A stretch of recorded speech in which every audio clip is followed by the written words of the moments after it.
பல்லவன் சிற்பிகள் அன்று பண்ணிய சிற்பத்தில் ஒன்று பெண்ணென வந்தது இன்று சிலையே.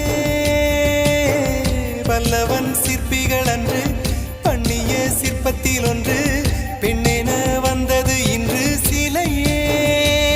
உந்தன் அழகுக்கில்லை ஈடு,